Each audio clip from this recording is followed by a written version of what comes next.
दोस्तों, आज मैं आपको जो कहानी सुनाने जा रही हूँ, ये कहानी है दर्जी की बेटी की। तो चलिए दोस्तों, देखते हैं आज की ये कहानी। ये आनंदपुर गांव था।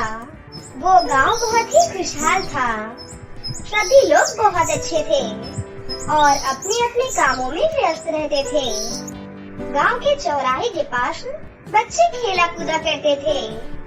गांव में हर साल एक उत्सव होता था, जिस उत्सव में बहुत सारी प्रतियोगिताएं होती थीं और आज इस प्रतियोगिता का ऐलान होने वाला था। सुनो सुनो सुनो, इस साल गांव के वार्षिक उत्सव में एक नई प्रतियोगिता शामिल की गई है, फैंसी ड्रेस प्रतियोगिता। जो भी इस प्रतियोगिता को जीतेगा उसे चीफ गेस्ट के हाथों पुरस्कार मिलेगा और तो और इनाम में 10 बोरी अनाज और 5 बोरी दाल भी है। इसीलिए इस प्रतियोगिता में भाग जरूर लीजिए। अरे कौन सी ड्रेस प्रतियोगिता? वो क्या होती है? इतना भी नहीं पता क्या बुद्धू? ये वो प्रतियोगिता है जिसमें हमें अलग अलग रूप धारण करना होता है। मैं तो राजकुमारी का भेष धारण करूंगी। और मैं भी। और तुम प्रगति? अरे तुम मुझसे क्या पूछ रही हो? उसके पास तो ढंग के कपड़े भी नहीं है, वो क्या प्रतियोगिता में भाग लेगी? तभी प्रगति ने अपने फटे पुराने कपड़े देखे और उसे शर्मिंदगी महसूस हुई। पर तभी प्रगति ने इनाम के बारे में सोचा। अगर मैं प्रतियोगिता जीत गई तो हमारे घर में कई महीनों का राशन हो जाएगा, लेकिन मेरे पास तो कोई अच्छा कपड़ा ही नहीं है। माँ से पूछती हूँ। प्रगति दौड़ते हुए अपने घर गई। उसकी माँ सरला एक विधवा थी। सरला को सिलाई का काम आता था, इसलिए वो दर्जी का काम करके अपना और अपनी बेटी का पेट पाल रही थी। उनकी आर्थिक स्थिति भी बहुत खराब थी। तभी वहाँ पर प्रगति भी आ जाती है और अपनी माँ से बोलती है, माँ मुझे फैंसी ड्रेस कंपटीशन में हिस्सा लेना है। अब ये क्या नया ड्रामा है?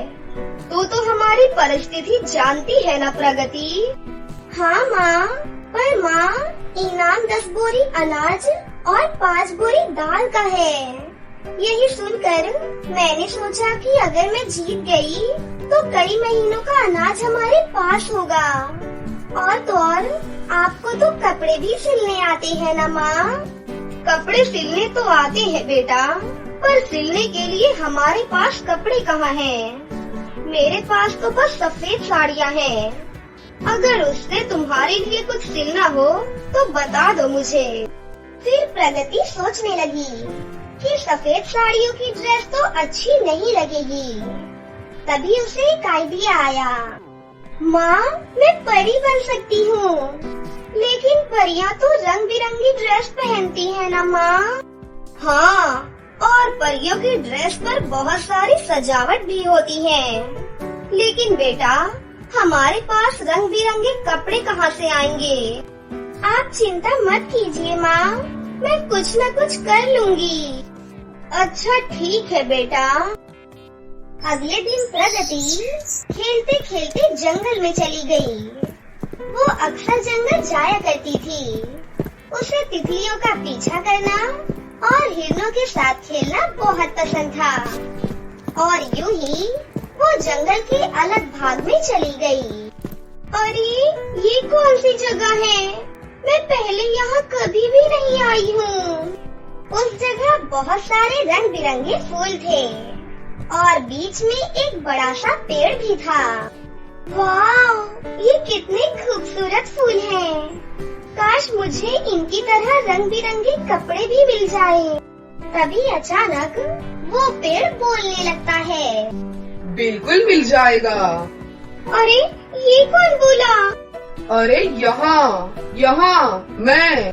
प्रगति को अपनी आँखों पर यकीन ही नहीं था। कि वो पेड़ बोल रहा था और उसकी आंखें भी थीं। अरे ये कैसे हो सकता है?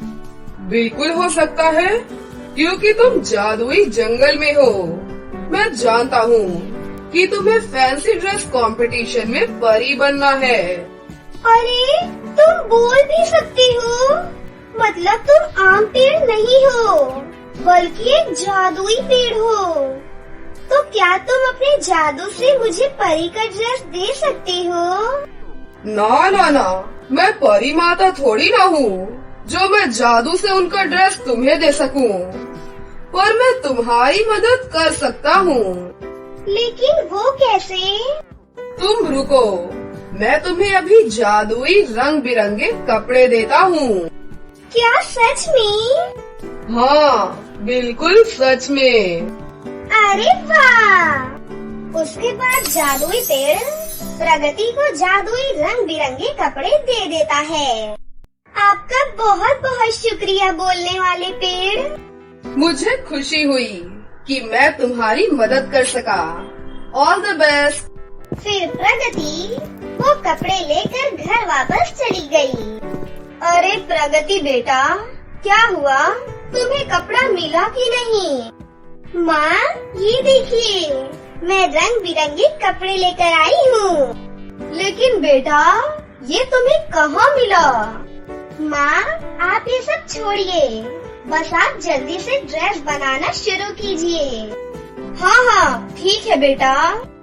उसके बाद प्रगति की माँ सिलाई करना शुरू कर देती है और आखिरकार उन्होंने एक बहुत ही सुंदर परी की ड्रेस तैयार कर दी। रंग बिरंगे कपड़े से वो ड्रेस बहुत ही खूबसूरत लग रही थी। वाह बेटा, इस कपड़े से ये ड्रेस तो बहुत ही खूबसूरत लग रहा है। हाँ माँ, लेकिन माँ परी की छड़ी, ताज और पर कहाँ पर है? फिर सरला ने जल्दी से अलमारी खोली और वहाँ से उसने परी की छड़ी, ताज और पर निकाले जो उसने पहले ही बनाकर रखे हुए थे। शाम को गांव के मैदान में स्टेज लगा हुआ था। गांव के सारे बच्चे अलग अलग वेश में थे। कोई राजकुमारी, कोई जादूगर, कोई पंडित तो कोई डॉक्टर। रानी और टीना वहाँ पर झगड़ा कर रही थी कि तभी प्रगति अपना सुंदर सा ड्रेस पहनकर वहाँ पर पहुँचती है। उसे देखकर सभी लोग हैरान रह गए। प्रतियोगिता शुरू हुई। सभी बच्चे स्टेज पर आकर चलने लगे और जजेस उन्हें नंबर देने लगे। तभी रानी और टीना ने प्रगति को धक्का मारकर उसे गिराना चाहा। वो गिरने ही वाली थी कि अचानक वो हवा में अटक गई और सबके सामने ही असली परी प्रकट हो गई। परी ने अपने जादू से प्रगति को हवा में उड़ाया। तुम अच्छी हो प्रगति, और अच्छे लोगों के साथ हमेशा अच्छा ही होना चाहिए। प्रगति को सही सलामत नीचे उतारकर परी ने उस पर अपनी जादुई छड़ी घुमाई, जिससे प्रगति की ड्रेस खूब चमकने लगी। दर्शक ये देखकर हैरान थे। प्रगति के ड्रेस से रोशनी दूर दूर तक चमक रही थी। अब मैं चलती हूँ प्रगति। परी जादू करके वहाँ से चली गई और फिर जजेस ने प्रगति को फर्स्ट प्राइज दिया और साथ ही साथ सारा इनाम भी। प्रगति गरीब होते हुए भी फैंसी ड्रेस प्रतियोगिता जीत गई और साथ ही उसने अपनी माँ की मदद भी की।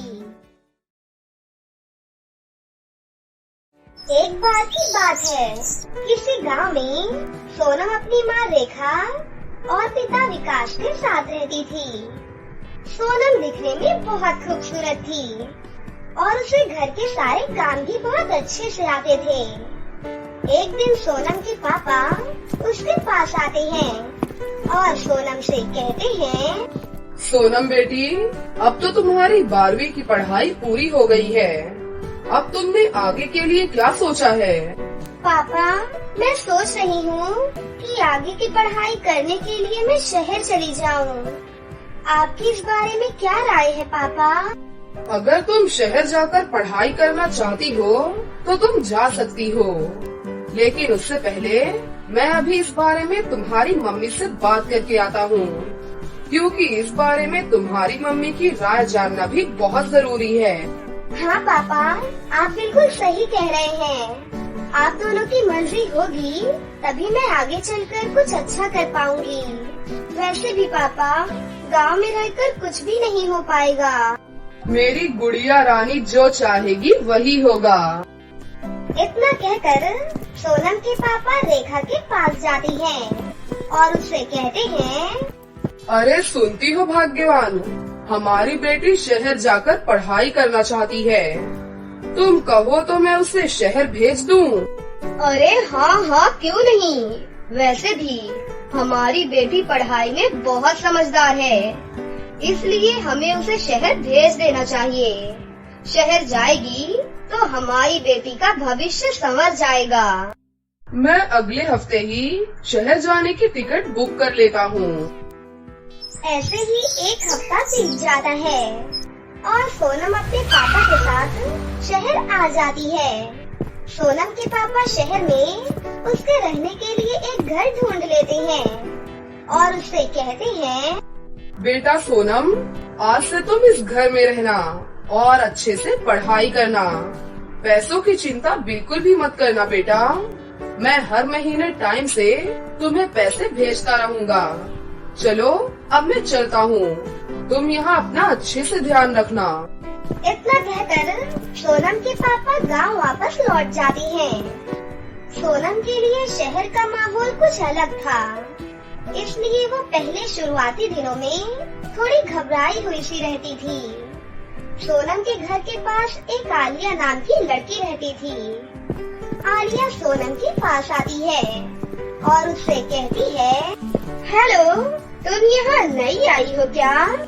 हाँ, मैं यहाँ 2 दिन पहले ही आई हूँ। मैं भी यही तुम्हारे घर के पास ही रहती हूँ। वैसे तुम्हारा नाम क्या है? मेरा नाम सोनम है। और तुम्हारा? मेरा नाम आलिया है। हमारा घर भी आसपास है। क्या हम फ्रेंड्स बन सकते हैं? हाँ, क्यों नहीं। उस दिन के बाद से आलिया और सोनम के बीच अच्छी खासी बातें शुरू हो जाती है। आलिया के आ जाने से सोनम का भी अकेलापन दूर हो जाता है। उसके बाद धीरे धीरे आलिया और सोनम बहुत अच्छी दोस्त बन जाती हैं। एक दिन आलिया सोनम से कहती है, सोनम, क्या तुम मेरे साथ कहीं घूमने चलोगी? हाँ, क्यों नहीं। मेरा भी घूमने का बहुत मन कर रहा था। बताओ कहाँ चलना है हमें?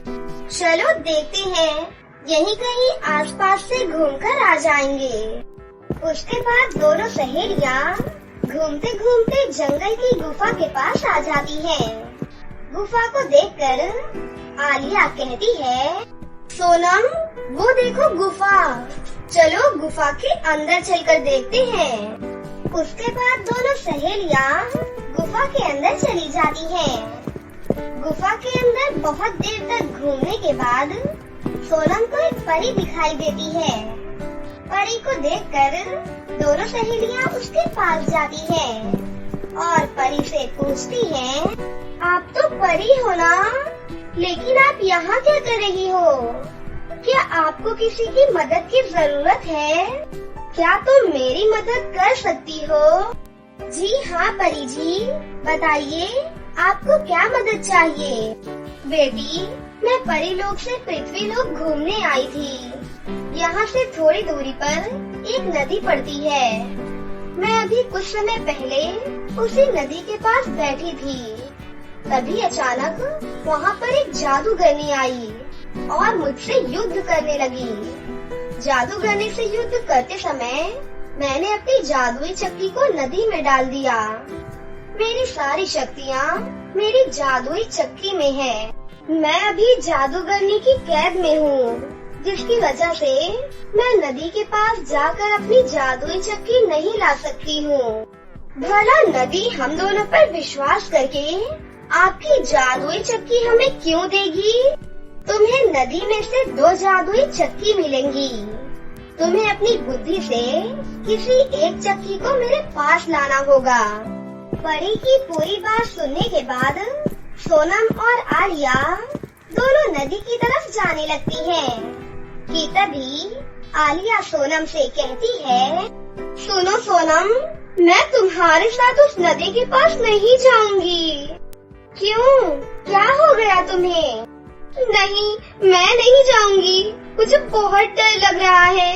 मैं तो जा रही हूँ। इतना कहकर आलिया वहाँ से डरकर भाग जाती है। लेकिन सोनम अकेले ही जादुई चक्की की नदी के पास जाती है और फिर सोनम उस नदी से कहती है, नदी, कृपया करके परी की जादुई चक्की मुझे दे दो।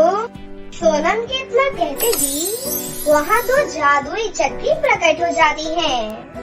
तभी पहली जादुई चक्की कहती है, तुम कौन हो? क्या तुम मुझे अपने साथ लेने आई हो?